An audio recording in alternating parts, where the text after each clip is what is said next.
What's good, YouTube? It's your boy Rifle Thompson, All Facts TV, back with another video. Enjoying this beautiful Saturday morning here in Maryland. And because we here in my hometown, well, actually DC, but since we here in Maryland, it's only right that we talk about the Washington Redskins.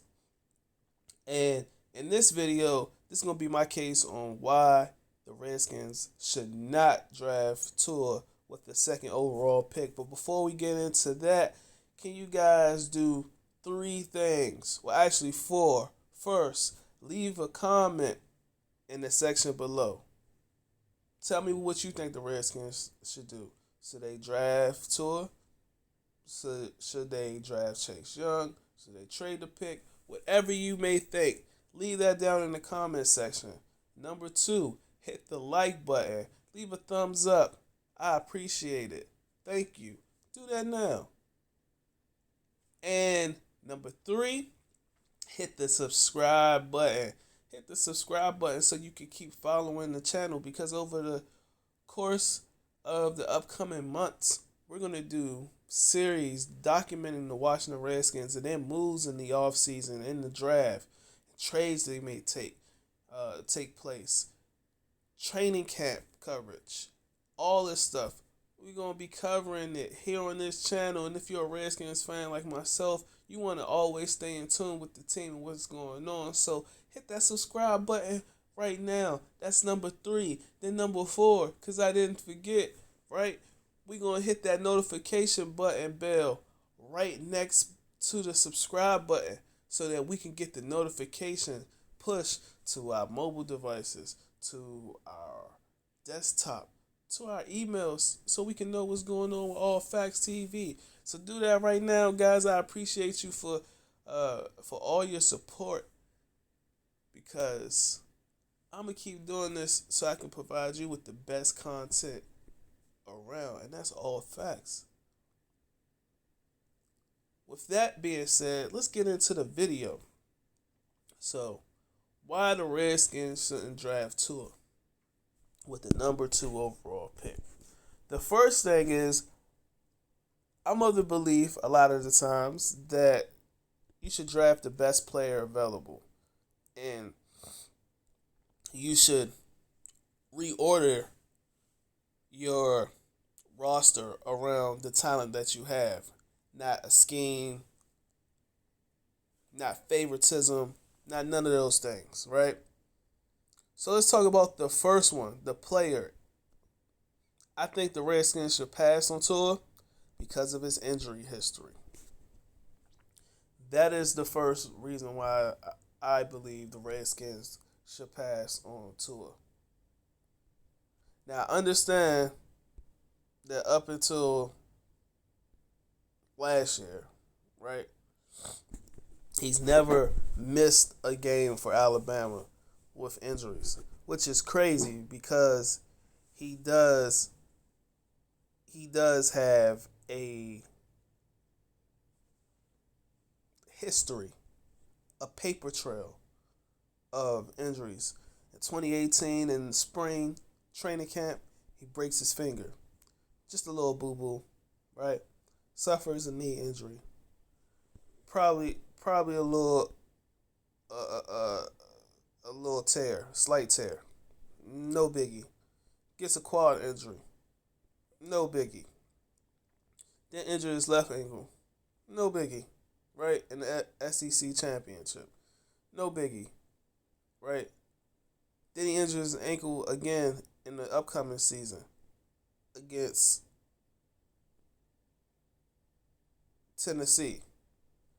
And then ultimately, he gets the hip contusion, or the hip, or was it a hip dislocation with pelvic contusion or fracture. That's a catastrophic injury.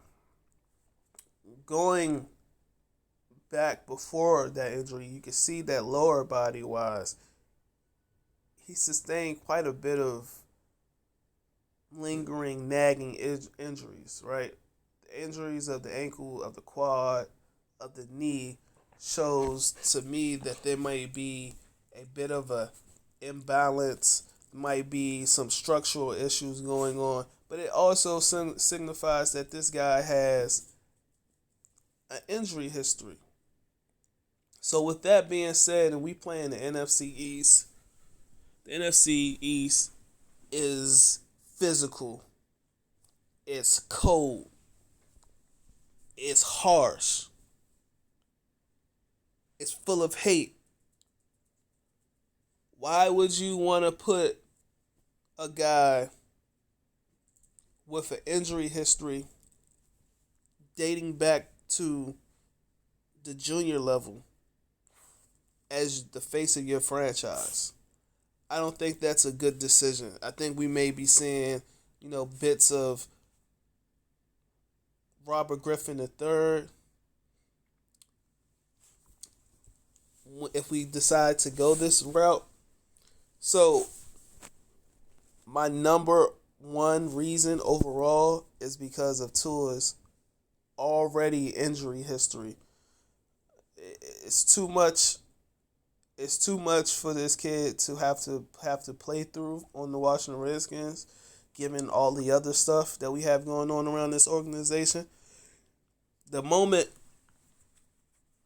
that he hits the field and he sustains an injury, no matter how significant it is, there's always going to be talks. There's always going to be questions surrounding it, and I think that's too much noise and too much of a gamble to be making at this point.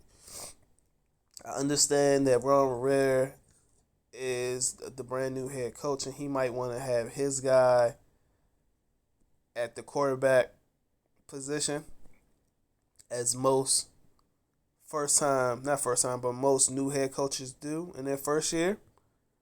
But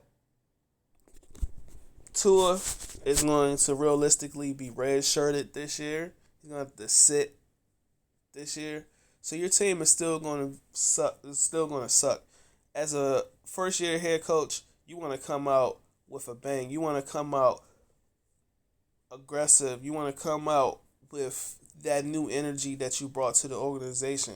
You don't want to come out with a team basically looking to get another top pick in the upcoming draft. With Tua, that's basically going to be the narrative, I believe, going into the upcoming season. So that's number one reason why you don't select Tua. It's because of his injury history and what that would do to your team. Number two reason why you don't draft Tua with the second overall pick is because you have Dwayne Haskins, right? Dwayne Haskins, let's face it, when he first came in, when he first got the opportunity to start, he looked underprepared. He looked unsure. But, I mean, what can you really say? What can you really expect from a guy who played basically 1 year of college football at the quarterback position? And in that 1 year, he was able to win the Heisman Trophy. Like, that's crazy. So, Dwayne Haskins looked underprepared, not ready early on when he got the start. Didn't help that he had Jay Gruden, then Jay Gruden got fired, then he had Bill Callahan. But as the season progressed, he was able to turn his performances around, and he was able to highlight and showcase what he can do in this league. One of the most revealing stats is the fact that he was able to post 67% completion rate and a 5-1 touchdown interception rate in his final 3 starts. This is crazy because 2 of those starts in those last 3 games he was able to win. In those 2 outings, they were against NFC East, NFC East division foes, the Eagles and the Giants. Also in those competitions, he was able to get 120 plus passer rating. So I mean, that just shows that this guy can make adjustments, and he also set the right tone with the NFC East division foes and the Eagles and the Giants in those matchups by playing and showing, excuse me, that's my dog, by playing strong and having strong outings. So I like Dwayne Haskins. He's really good at short, intermediate routes. He has the timing for that, but he has the arm strength as well to make the tight throws, to push the ball down the field, which is something that the Redskins haven't had since RG3 for real. So I think the Redskins need to stick with Dwayne Haskins. You have Terry McLaurin, who's a baller, who's like, oh my god, he's like one of he's one of the he's one of the first players that the Redskins have brought in on the offensive side that's like, oh my god, you got a game plan for him. And this is something that the Redskins have not had good luck with. And so I want to see that chemistry continue to build with Terry McLaurin and Dwayne Haskins. They did come from the same collegiate program. They played together. Dwayne Haskins was able to get his Heisman Trophy with Terry as his wide receiver. So I'm looking for them to be able to mature. Then that leads into my number my number 3 reason why the Redskins shouldn't draft Tua, and that is because we need to continue and get playmakers around whoever the quarterback of the future may be, which I believe it should be Dwayne Haskins. So first, let's start with the tight end position. As you guys may know, we no longer have Jordan Reed. Jordan Reed was let go. What's this? It's March. So Jordan Reed was let go last month because he's still under concussion protocol. And if you've been following the Redskins and following Jordan Reed, unfortunately, this guy has sustained a lot of concussions during his time with the Redskins. He's been off the field a lot because of injuries. A lot of them are concussions, and so we need to fulfill the gap that he has left. His departure has left. I mean, when he was on the field for us, he was able to put up great stats, but injuries and durability is a premium, man, and you have to be able to stay on the field. So we need to upgrade that position. Then you look at the running back position with Darius Geis, and I'm just gonna keep it a beam, man. Like, it doesn't look good that you're always hurt.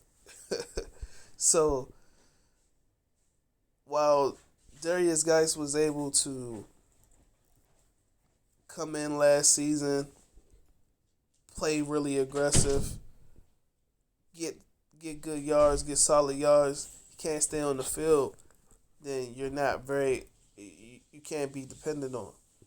So I would look to get more ballers, more playmakers around Dwayne Haskins and your quarterback of the future. Also, because you have Trent Williams who's looking to be moved. You can also go with offensive lineman, get an old tackle for the future that's going to shore up that line on the left side, on the blind side. That might be uh, another avenue for the Redskins management to go down. So at number 3, continue to build this team, this infrastructure, get more playmakers on the offensive side and also on the defensive side. We all playmakers on the defensive side as well. I mean, we have a pretty good defensive line. It could get better with the addition of Chase Young, but we also need secondary help. Excuse me. We also need secondary help, and we also need linebackers. I mean, we have Jonathan Allen, Montez Sweat. I don't even know what they are these days. They may be a defense end, they may be a linebacker, but we can still get more playmakers on both sides of the football. So that is the number 3 reason why the Redskins should not draft Tua. Number 4. Before we go to number 4, but at number 3 also, because you're at the number 2 overall pick, you're sitting there, you're going to get crazy return on that trade. You'll probably get the ability to you're going to acquire another first round pick.